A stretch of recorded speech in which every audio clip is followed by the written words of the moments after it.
له هغې راهیسې چې مورجانه د ماشوم سره یوازې بیرته راغلې، ملیح او اسما خوشحاله نه دي. دوی ته اجازه نه ورکول کېږي چې کله ماشوم ویده وي شور ماشور وکړي، خو ماشوم تل ویده وي.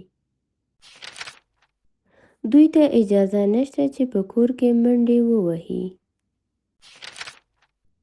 دوی ته اجازه نشته چې د ناشته پر مهال خبرې وکړي.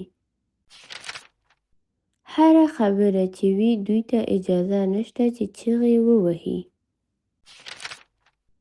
خو تر ټولو سخته خبره دغه ده، کله چې ماشوم ویده وي ملیح او اسما باید په پس پس خبرې وکړي. که دوی وغواړي چې وخاندي یوازې آرام خندلی شي. خو یوه ورځ هغه کیسه چې دوی یې لولي زیاته خنداوره وه چې دوی خپله خندا نشي نیولی.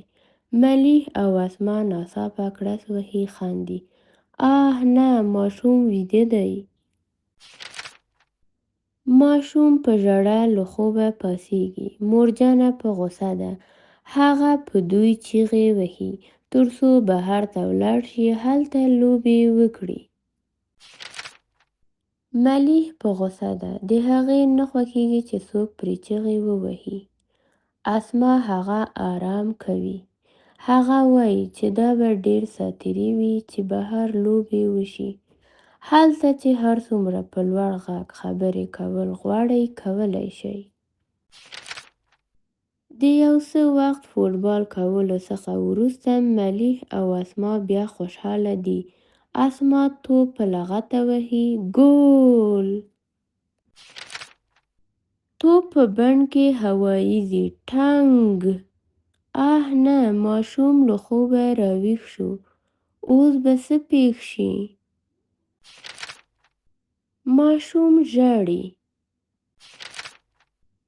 د ماشوم د ژړا غږ دومره لوړ ده چې له کبله یې شیرچوش ماتیږي، لوښي ماتیږي، کړکۍ کې درز پیدا کیږي. د ماشوم د ژړا غږ دومره لوړ ده چې د کوټې بام بیرون ته اړوي. د هغوی د ورور ژړا نه ودرېږي. ملیح او اسما دننه ځي. مورجانه چیرته ده؟ ملیح ماشوم په غېږه کې نیسي او سندره وایي، خو ماشوم بیا هم ژاړي.